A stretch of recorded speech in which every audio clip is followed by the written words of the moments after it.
Hey YouTube, we're going to do a few videos, a series on restoring Gottlieb's card Whiz, a two-player version. I think it's Royal Flush is the four-player version of this.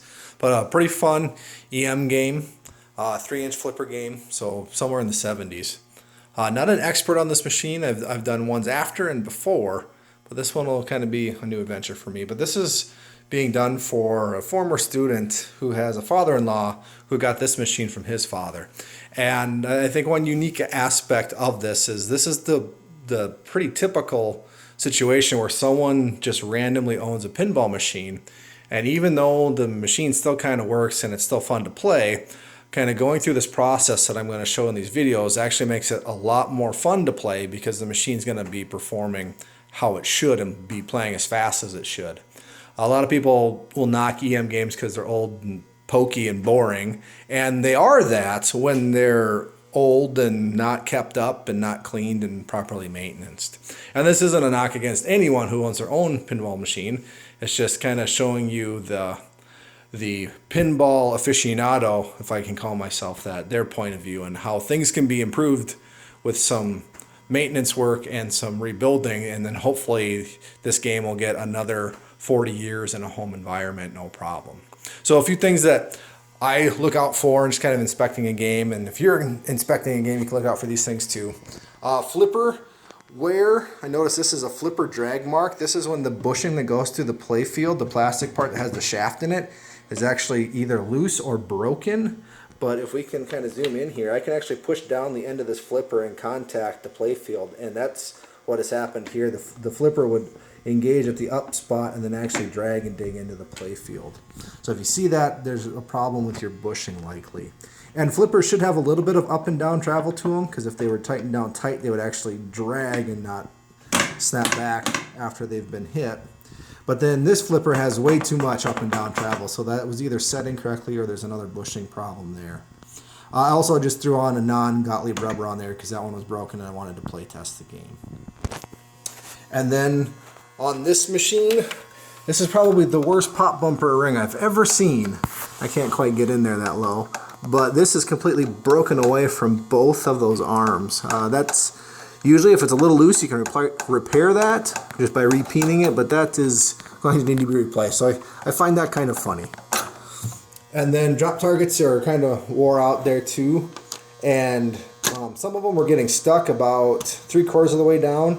When they get stuck like this, especially on a target that causes a score motor to run, during your game, if it doesn't drop all the way down and it sticks like this, the motor is going to run continuously and not score anything else until that eventually drops down. And then we'll replace all the drop targets because Steve, the Pinball Resource, makes them. I think he also makes these little plastic targets behind there.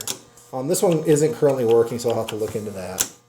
And then there's another one over there. And you get kind of a unique combination because a lot of old EM games are based on card, like poker, but this one isn't a normal deck. There's an ace and a 10 at the end, and then 2 kings, 3 queens, and 2 jacks. And you're trying to get different combinations or different hands to give you an end of the ball bonus. So kings or jacks in a pair, kings and jacks, 3 queens, a full house, and a couple different combinations. And then the royal flush is all of the hearts that are on the targets. And then you can also get jokers throughout to light this for extra points. And then when all 3 of these are lit, you also get a special. So you can score jokers by either hitting the stand-up targets. So there's a purple stand-up target and a purple rollover. You can hit either one. Or you can hit the white stand-up target and the white rollover. Or you can do the green joker or the green stand-up down here. So hitting either one of those will light that. And then my lights are out right now, but I'm guessing that if you get all of those, maybe that doubles it. I'm not exactly sure. And then on this lane, when you get through here and roll through here, this will actually open up your return lane to your shooter. So if you hit this out lane and this was open, it would return it back here.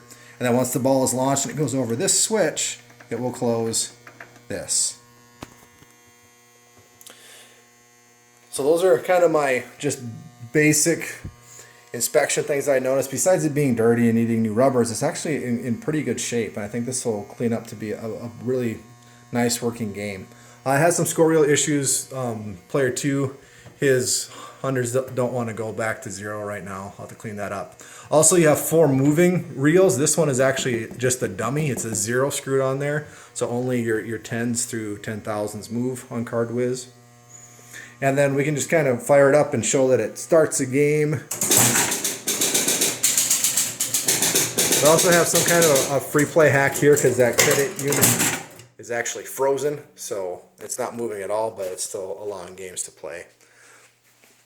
And then also just another kind of general thing. Again, this is no dig on anyone who is just a random pinball owner, but when you buy old machines like this, you know, when Grandpa bought it, whenever, it was honestly probably on its last legs, and it's awesome that it still works. But after going through and refurbishing these, that is the way to get these machines to be even more fun and to kind of bring them back to the condition they're supposed to be in, so that again, hopefully they last. But right now it's kind of pokey and slow.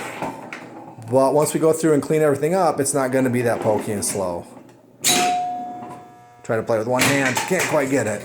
Right? And if this was someone's first and only exposure to pinball, they probably wouldn't think that this is that good of a game, or pinball in general isn't very good.